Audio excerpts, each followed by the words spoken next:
pertama, teman-teman sekalian, kami akan menyampaikan berkenaan dengan daerah atau TPS yang melaksanakan pemungutan suara ulang, pemungutan suara lanjutan, dan juga pemungutan suara ulang susulan dan penghitungan ulang surat suara. Sebagaimana yang kita tahu, jumlah TPS yang PSS sebanyak 247 TPS, yang PSL 102 TPS, yang PSU 249 TPS, yang PUSS 4 TPS. Total 602 TPS telah dilaksanakan seluruhnya, sehingga saat ini tidak ada lagi pelaksanaan PSS, PSL, PSU, dan PUSS sebagaimana aturan sampai maksimal 10 hari sejak pelaksanaan hari pemungutan suara.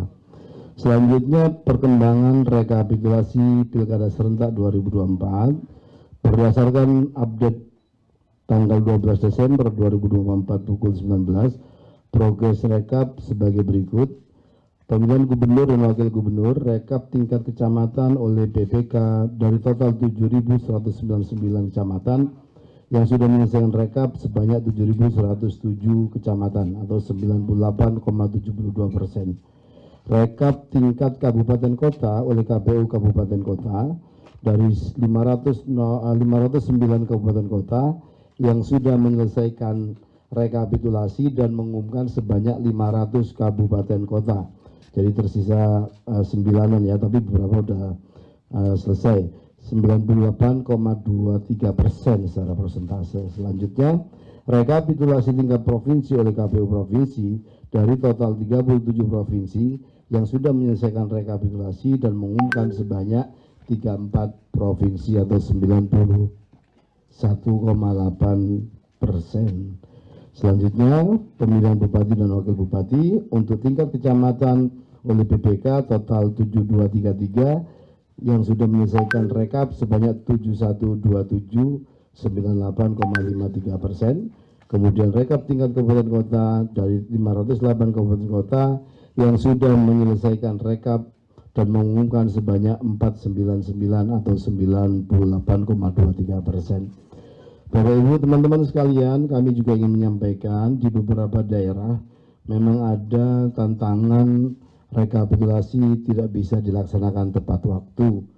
Di antaranya adalah persoalan keamanan dan dinamika lokal yang sampai hari ini kami masih berusaha dan berkomunikasi intensif dengan teman-teman, terutama di beberapa provinsi yang sebagaimana data tadi ada beberapa provinsi yang belum rekap. Pertama di Provinsi Papua itu ada Kabupaten Membramo Raya dan juga Jayapura yang masih menyisakan beberapa distrik. Sebenarnya sudah rekap, tapi ada beberapa distrik yang masih disoal. Informasinya misalnya Membramo Raya masih ada satu distrik yang belum sinkron dan kemudian belum disepakati untuk lanjutan rekapnya. Kemudian untuk di daerah Papua Pegunungan ada 2 kabupaten yang belum, yaitu Lani Jaya dan juga Tolikara. Sebagaimana kita tahu, tantangan masalah keamanan di sana masih berlangsung. Kemudian yang ketiga di daerah Papua Tengah, yaitu 3 kabupaten, Puncak, Puncak Jaya, dan Paniai. Bapak Ibu sekalian, dalam situasi ini kemudian kami membahas bersama, mencarikan alternatif-alternatif yang kemudian kami tuangkan dalam surat yang sudah kami kirimkan. Pertama, kami menyampaikan ke jajaran bahwa keselamatan warga, keselamatan penyelenggara menjadi prioritas yang harus dipertimbangkan ketika rekapitulasi masih mau dilakukan, melihat daerah-daerah yang tantangannya adalah soal keamanan, konflik lokal. Kami mengharapkan KPU berkomunikasi semua pihak untuk kemudian tidak terjadi kekerasan di sela-sela rekapitulasi. Berita seputar teman-teman disekap dan seterusnya juga ada dalam proses-proses itu. Kemudian langkah yang kedua, kami memberikan batas akhir rekap untuk kabupaten itu maksimal di tanggal 14, kemudian untuk provinsi di tanggal 16. Ini bagian dari exit strategi kami untuk kemudian mengupayakan di batas akhir sesuai dengan rencana kita, pengumuman itu di tanggal 16 maksimalnya, sehingga ketika 14 kabupaten kota sudah selesai, masih ada waktu 2 hari untuk melakukan pleno rekapitulasi di tingkat provinsi. Selanjutnya yang ketiga, kami masih mempercayakan sepenuhnya kepada jajaran di kabupaten kota untuk melakukan rekapitulasi.